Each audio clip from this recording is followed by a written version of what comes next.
तो देखिए जैसा पांचवा सवाल है उसी प्रकार से यह छठा सवाल भी है, क्योंकि इस छठे सवाल में कह रहा है कि एक सीढ़ी क्षैतिज भूमि और ऊर्ध्वाधर दीवार के बीच रखी है। इसका ऊपरी सिरा ऊर्ध्वाधर दीवार पर धरातल से 12 मीटर की ऊंचाई पर है। सीढ़ी क्षैतिज के साथ 60 अंश का कोण बनाती है। सीढ़ी के निचले सिरे की दीवार से दूरी तथा सीढ़ी की लंबाई ज्ञात कीजिए। तो छठे सवाल में भी देखिए एक सीढ़ी की ही बात की गई है, जो यह सीढ़ी है तो कह रहा है कि एक सीढ़ी क्षैतिज भूमि और ऊर्ध्वाधर दीवार के बीच रखी है। तो यह है क्षैतिज भूमि, ठीक है। इस प्रकार से क्षैतिज होता है और इस प्रकार से ऊर्ध्वाधर होता है। मतलब जो चीज़ खड़ी हुई है उसे ऊर्ध्वाधर कहते हैं और जो इस प्रकार से पट पड़ी हुई है उसे क्षैतिज कहते हैं। तो सवाल में कहा गया है कि एक सीढ़ी क्षैतिज भूमि और ऊर्ध्वाधर दीवार के बीच रखी है। तो यह है क्षैतिज भूमि और यह है ऊर्ध्वाधर दीवार, तो इसके बीच यह सीढ़ी रखी हुई है। फिर कह रहा है कि इसका ऊपरी सिरा, मतलब सीढ़ी का जो ऊपरी सिरा है वह ऊर्ध्वाधर दीवार पर धरातल से 12 मीटर की ऊंचाई पर है। तो इस सीढ़ी का जो यह ऊपरी सिरा है वह धरातल से, मतलब यहाँ पर धरातल है तो यहाँ से इस सीढ़ी का ऊपरी सिरा जो है वह 12 मीटर ऊंचाई पर है।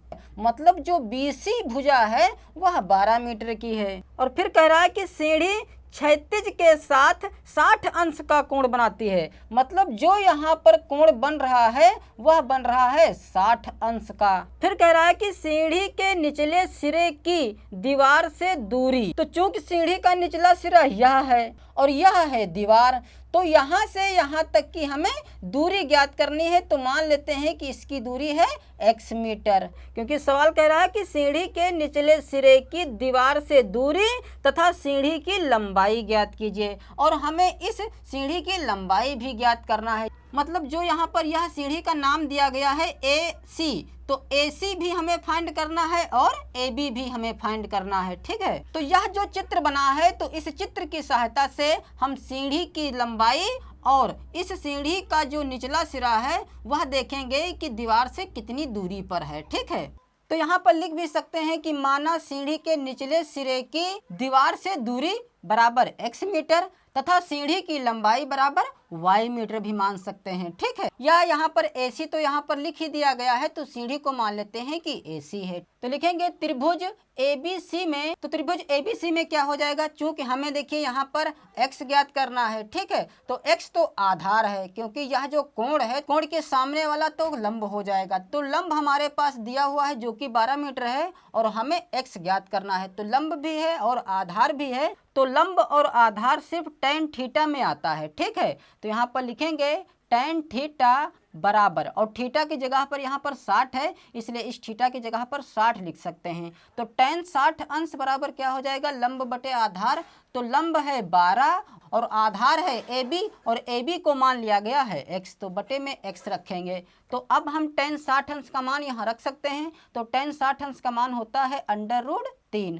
और बराबर हो जाएगा 12/x। अब चूंकि बराबर के इस साइड में भिन्न है और इधर भिन्न नहीं है तो हम क्या करेंगे, बटे में 1 मानकर इधर भी भिन्न बना लें। तो जब दोनों तरफ भिन्न हो जाएगी तब हम क्रॉस मल्टीप्लाई करा सकते हैं। तो x की गुणा √3 से कराएंगे तो यह हो जाएगा √3x बराबर 12 कम 12 हो जाएगा। तो यहाँ से चूंकि हमें x का मान ज्ञात करना है तो x बराबर क्या हो जाएगा, 12 इधर तो ऑलरेडी है और जो यहाँ √3 गुणे में है इधर आएगा तो बटे में हो जाएगा। और हम जानते हैं कि बटे में अंडर रूट वाली कोई संख्या नहीं होनी चाहिए।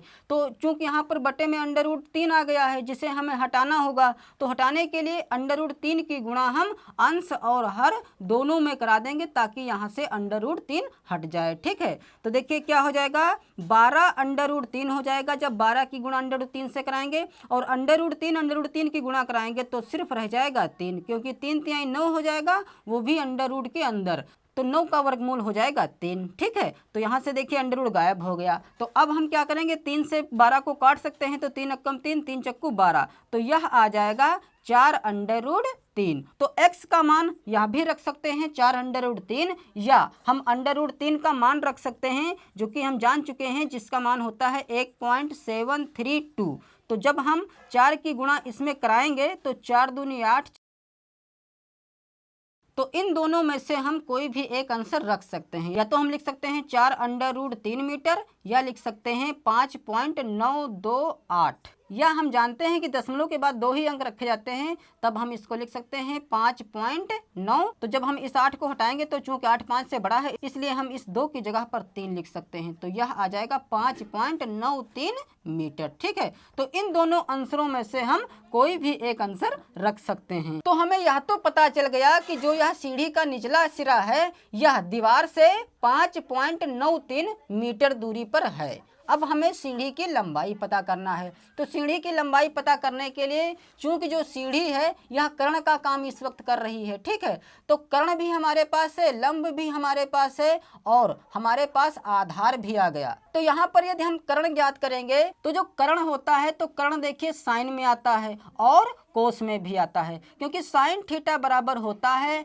लंब बटे कर्ण, और कोस थीटा बराबर होता है आधार बटे कर्ण। तो इन दोनों में देखिए कर्ण आ रहा है। ठीक है, तब हम या तो यहाँ पर साइन का प्रयोग कर सकते हैं या कोस का प्रयोग कर सकते हैं। तो चलिए यहाँ पर हम साइन का प्रयोग करने जा रहे हैं। तो यदि हम साइन का प्रयोग करें तो यहाँ पर लिख भी सकते हैं तथा अब साइन थीटा बराबर, तो थीटा की जगह पर हम 60 रखेंगे। ठीक है, क्योंकि थीटा का मान 60 है, तो लिखेंगे साइन 60 अंश बराबर लंब बटे कर्ण होता है। तो लंब का मान इस वक्त है 12 और बटे में है कर्ण, तो कर्ण को चूंकि y मान लिया गया है, या y ना रखें तो AC भी रख सकते हैं। ठीक है, तो चलिए y यहाँ पर रख रहे हैं।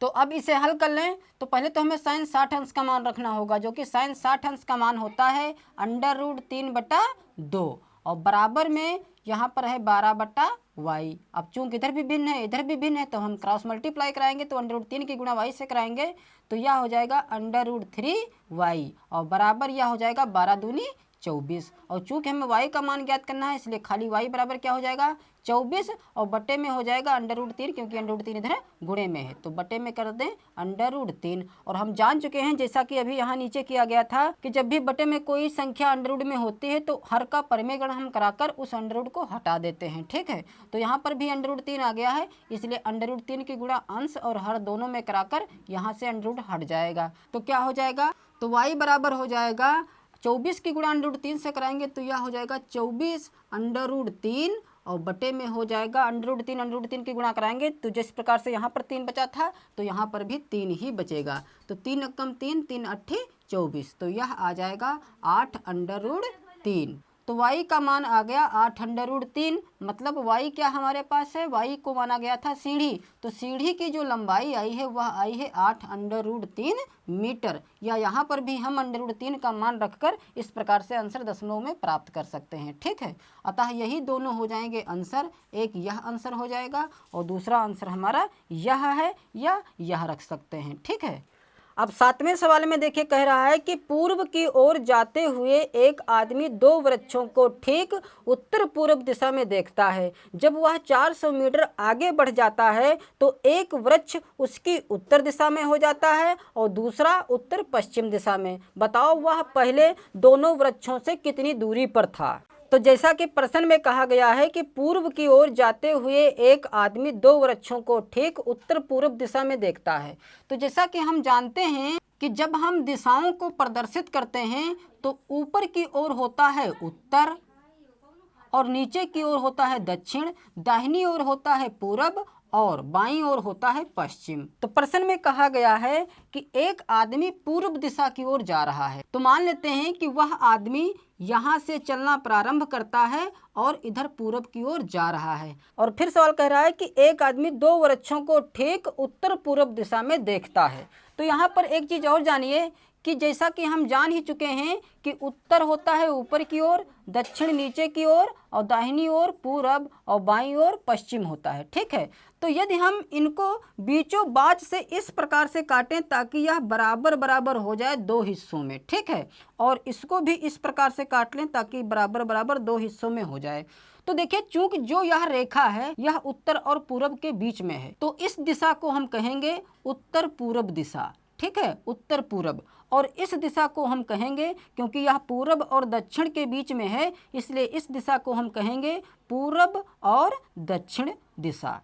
और इस दिशा को कहेंगे पश्चिम और दक्षिण, मतलब पश्चिम दक्षिण दिशा, ठीक है। और इस दिशा को कहेंगे उत्तर पश्चिम दिशा। तो ये दिशा उत्तर पश्चिम, ये दिशा पूर्व दक्षिण, और ये दिशा पश्चिम दक्षिण, और ये दिशा उत्तर पश्चिम। तो प्रश्न में जैसा कि कहा गया है कि जो आदमी पूर्व दिशा की ओर जा रहा है तो उसे उत्तर पूर्व में दो पेड़ दिखते हैं। तो चूंकि जो उत्तर पूर्व होता है वह उत्तर और पूर्व के ठीकों बीचों बाच में होता है, ठीक है। तो मान लेते हैं कि वह जो बंदा चलते हुए इधर की ओर जा रहा है तो वह यहाँ पर खड़ा होकर दो पेड़ों को देख लेता है, जो कि जो दो वो पेड़ हैं वे उत्तर और पूर्व दिशा में हैं, ठीक है। तो उत्तर पूर्व दिशा ये होगी जैसा कि यहाँ पर प्रदर्शित किया गया है, ठीक है। तो वह बंदा यहाँ पर खड़ा है और उत्तर पूर्व की ओर दो वृक्षों को देख लेता है। तो एक वृक्ष मान लेते हैं यहाँ पर है और दूसरा वृक्ष यहाँ पर है, ठीक है। तो देखिए इस प्रकार से यह एक सीधी रेखा कुछ इस प्रकार से बन जाएगी।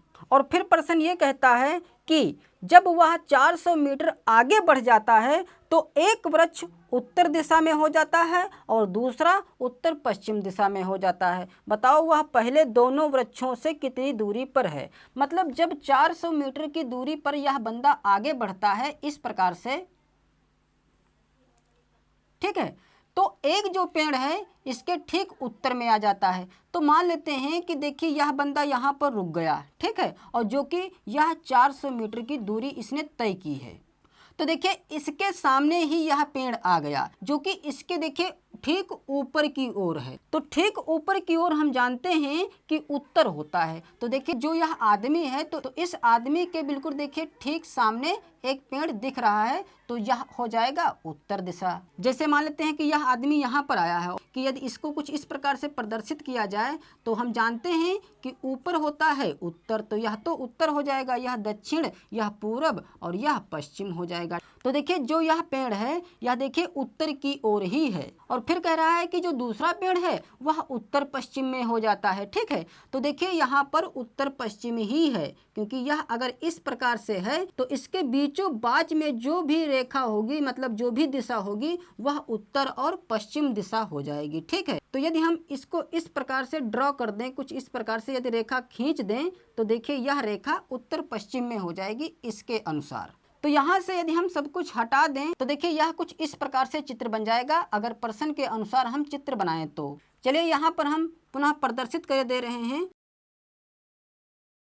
तो देखिए हमारे पास 1 2 3 4 पॉइंट आ गए हैं। तो इन चारों पॉइंटों के नाम दे दें।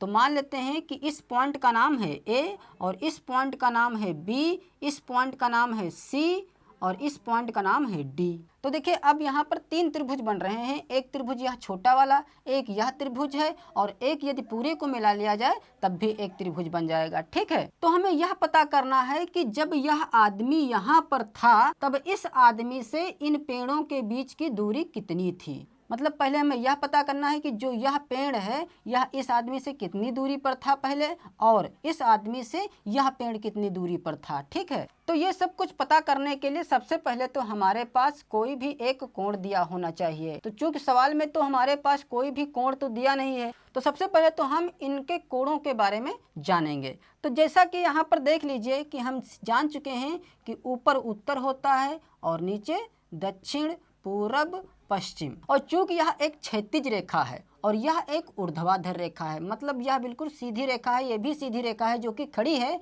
तो इनके बीच का जो कोण बनेगा वह तो 90 अंश का हो जाएगा। मतलब यहाँ पर भी 90 अंश है, यहाँ पर भी 90 अंश है, यहाँ पर भी 90 अंश है और यहाँ पर भी 90 अंश है, ठीक है। और यदि इसको बीचों बाच से काट दिया जाए तो देखिए चूंकि यह 90 डिग्री था यहाँ से यहाँ तक, तो अब यह दो कोणों में बट गया। एक तो यह 45 अंश का रह जाएगा, ये भी 45 अंश का रह जाएगा, क्योंकि पूरा टोटल था जो यह कोण वह 90 अंश का था, लेकिन अब यह 45 का रह गया। और सेम इसी प्रकार से देखिए यह चित्र बना है। यदि हम इसको इस प्रकार से रेखा खींच दें तो देखिए यह इस प्रकार से चित्र बना हुआ है। मतलब जो यह कोण है यह कोण 45 अंश का है। तो कोण तो हमें प्राप्त हो गया जो कि यह कोण है 45 अंश, और हम जानते हैं कि यह रेखा बिल्कुल सीधी है। और चूंकि यह 90 अंश का यहाँ पर भी कोण बन रहा है तो इसका मतलब यह लंब है रेखा और यह रेखा आधार हो जाएगी। ठीक है, तो चूंकि हमें देखिए यह रेखा पता करना है, क्योंकि यहाँ से हमें इस पेड़ की दूरी पता करना है, मतलब यह एक रेखा सीधी रेखा हो गई। ठीक है, जो कि यह 90 डिग्री के सामने है, मतलब जो इस भुजा का नाम है AC, तो यह एक कर्ण का काम कर रही है। तो सबसे पहले तो हम कर्ण का मान पता कर लें, क्योंकि कर्ण का मान यदि पता चल गया यहाँ से यहाँ तक, तब हमें पता चल जाएगा कि जो यह दूसरा पेड़ है इधर, यह इस आदमी से कितनी दूरी पर है। तो लिखेंगे समकोण त्रिभुज ABC में, तो समकोण त्रिभुज ABC में हम कौन सा अनुपात लगाएं, साइन, कोस या टेन। तो इन तीनों त्रिकोणमितीय अनुपातों में हम कौन सा त्रिकोणमितीय अनुपात लगाएं ताकि हमें यहाँ से कर्ण का मान पता चल जाए। ठीक है, तो देखिए चूंकि हमारे पास आधार तो दिया ही है जो कि 400 मीटर है, तो हमारे पास आधार दिया हुआ है और हमारे पास इस भुजा का नाम है कर्ण, मतलब दूसरी भुजा हमें कर्ण पता करनी है। तो अब हम देखेंगे कि किस त्रिकोणमितीय अनुपात में आधार और कर्ण आता है। तो देखिए साइन में तो आता है लंब बटे कर्ण और कोस थीटा में आता है आधार बटे कर्ण। ठीक है, तो यदि हम कोस का प्रयोग कर लें तो हमारे पास देखिए आधार भी है, कर्ण भी है। तो लिखेंगे समकोण त्रिभुज ABC में कोस थीटा, तो थीटा का मान है 45 अंश, तो कोस 45 अंश बराबर हो जाएगा आधार बटे कर्ण। तो आधार तो 400 है, तो यह हो जाएगा 400 और बटे में रखना है हमें कर्ण, तो कर्ण का नाम है AC, तो यहाँ बटे में AC रख दें। ठीक है, क्योंकि यहाँ से यहाँ तक की जो दूरी है उस दूरी का नाम है AC। तो कोस 45 अंश का मान होता है 1/√2 बराबर 400 और बटे में AC रखेंगे। तो इधर भी भिन्न है इधर भी भिन्न है, तो हम क्रॉस मल्टीप्लाई कराएंगे तो क्या हो जाएगा, AC बन जाए AC बराबर 400 की गुणा √2 से कराएंगे।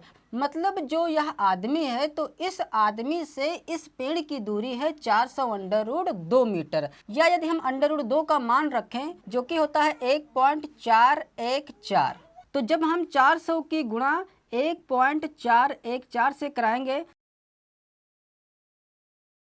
तो यह आ जाएगा 565.600 लिख दें या ना लिखें। ठीक है, और देखिए जबकि बुक में आंसर इस 6 की जगह पर 5 दिया हुआ है। ठीक है, तो जैसा कि हम जानते हैं कि दशमलव से पहले वाली यदि हमारी संख्या सही है तो बाद वाली इतनी गौर नहीं की जाती है, और यदि यहाँ पर गुणा भाग सब सही किया गया है तो इसका मतलब बुक का आंसर गलत है। अतः इस आदमी से इस पेड़ की दूरी जो है वह है 565.6 मीटर। अब हमें यह पता करना है कि यह पेड़ इस आदमी से कितनी दूरी पर है, मतलब अब हमें पता करना है AD। तो AD पता करने के लिए देखिए यहाँ पर दो तरीके हैं। ठीक है, या तो पहले हम इस भुजा BC को पता कर लें जो कि थोड़ा लंबा हो जाएगा। ठीक है, तो यहाँ से ही समझ लीजिए कि जैसा कि हम सीख चुके हैं कि यदि हम इसको बीचों बाच से काट दें और इस कोने को इस कोने से मिला दें तो देखिए इस वक्त यह भुजा आधार हो जाएगी। ठीक है, और यह हो जाएगा लंब। तो इस समय यहाँ पर देखिए 90 अंश का कोण बन रहा है। ठीक है, जैसा कि हम जानते हैं कि यदि एक कोई क्षैतिज रेखा है और इस क्षैतिज रेखा के ऊपर एक कोई रेखा ऊर्ध्वाधर इस प्रकार से खड़ी कर दी जाए तो यहाँ पर भी 90 अंश का कोण बनेगा, यहाँ पर भी 90 अंश का कोण बनेगा। तो यहाँ पर देखिए जो यहाँ पर यह चित्र बना हुआ है, यदि इसको हम इस प्रकार से नोट कर लें और यहाँ से यदि एक सीधी रेखा हम कुछ इस प्रकार से खींच दें, ठीक है, इसका मतलब यहाँ पर भी 90 अंश का कोण बन रहा है और यहाँ पर भी 90 अंश का कोण बन रहा है। तो चूंकि यदि हम इस त्रिभुज को ले लें ABD, तो ABD में क्या हो जाएगा कि यहाँ पर तो 90 अंश बन रहा है और समकोण त्रिभुज में हम सभी त्रिकोणमितीय अनुपातों को प्रयोग में ले सकते हैं। तो जैसा कि हम जान चुके हैं कि यह यहाँ पर 90 अंश बन रहा है। ठीक है, तो 90 के ठीक सामने वाली भुजा कर्ण होती है। तो जब हम ABD त्रिभुज लेंगे तो इसके सामने जो यह भुजा है AB, तो यह बन जाएगी कर्ण, और जो कोण दिया होता है तो कोण के सामने वाली भुजा लंब हो जाएगी। ठीक है, तो 45 अंश के सामने जो यह भुजा है यह बन जाएगी लंब और यह भुजा बच जाएगी आधार। तो चूंकि हमारे पास लंब का मान तो दिया नहीं है, इस भुजा का मान तो हमारे पास है नहीं, हमारे पास देखिए AB का मान है जो कि यह AB कर्ण का काम कर रही है इस त्रिभुज में। ठीक है, और आधार हमें ज्ञात करना है क्योंकि हमें AD ज्ञात करना है, मतलब आधार ज्ञात करना है। तो आधार और कर्ण किस त्रिकोणमितीय अनुपात में आता है, तो आधार और कर्ण जो होता है वह कोस में ही आता है। ठीक है, मतलब इसमें भी हम कोस का ही प्रयोग करेंगे। तो यहाँ पर लिख दें कि अब त्रिभुज समकोण त्रिभुज, इस त्रिभुज का नाम है ABD में। तो समकोण त्रिभुज ABD में यही लगाएंगे cos थीटा बराबर, तो आधार इस वक्त है AD, यहाँ से यहाँ तक दूरी है AD, तो यह हो जाएगा AD और बटे में रखेंगे कर्ण, तो कर्ण इस वक्त है 400 मीटर, तो बटे में रखेंगे 400। ठीक है, यह सब कुछ हम चैप्टर 8 में बहुत अच्छी तरीके से सीख चुके हैं। तो अब इसे हल कर लें। तो cos 45 अंश का तो मान होता है 1/√2 और बराबर में AD बटा 400 रखेंगे। तो अब क्रॉस मल्टीप्लाई कराएंगे, क्योंकि इधर भी भिन्न है इधर भी भिन्न है, तो AD की गुणा √2 से हो जाएगी, तो हो जाएगा √2 AD और बराबर में 400 कम 400। और चूंकि हमें AD का मान ज्ञात करना है, तो AD बराबर क्या हो जाएगा, 400 इधर पहले से है और √2 गुणे में है, इधर आएगा तो बटे में आ जाएगा। और जैसा कि हम सीख चुके हैं कि बटे में अंडर वाली संख्या नहीं होनी चाहिए, तो हम हर का परिमेयकरण करेंगे, तो √2 की गुणा अंश में भी कराएंगे और √2 की गुणा हर में भी कराएंगे। तो यह हो जाएगा 400 √2 और बटे में √2 4 हो जाएगा और √4 का मान 2 होता है। तो अब 2 से यह 400 संख्या कट जाएगी, तो 2 अक्कम 2, 2 दूनी 4, 2 0, तो यह हो जाएगा 200 √2, तो बराबर 200 √2 हो जाएगा। तो √2 का मान रख दें, जो कि होता है 1.414। तो जब हम 200 से गुणा 1.41 में कराएंगे, तो यह हो जाएगा 2 चक्कू 8, 2 अक्कम 2, 2 चक्कू 8, 2 अक्कम 2 और 2 जीरो लगाएंगे और दशमलव लगाएंगे 3 पर, तो यह आ जाएगा 282.8। और चूंकि यह इस आदमी से इस पेड़ की दूरी है, तो इसका मात्रक रखेंगे मीटर। तो आप यहाँ पर लिख सकते हैं कि अतः पहले पेड़ की आदमी से दूरी बराबर है 282.8 मीटर और दूसरे पेड़ की दूरी है 565.6 मीटर। अतः यही दोनों हो जाएंगे हमारे आंसर। एक आंसर यह हो जाएगा और एक आंसर यह हो जाएगा। अब जो शेष क्वेश्चन बचे हैं उसको अगले वीडियो में करेंगे।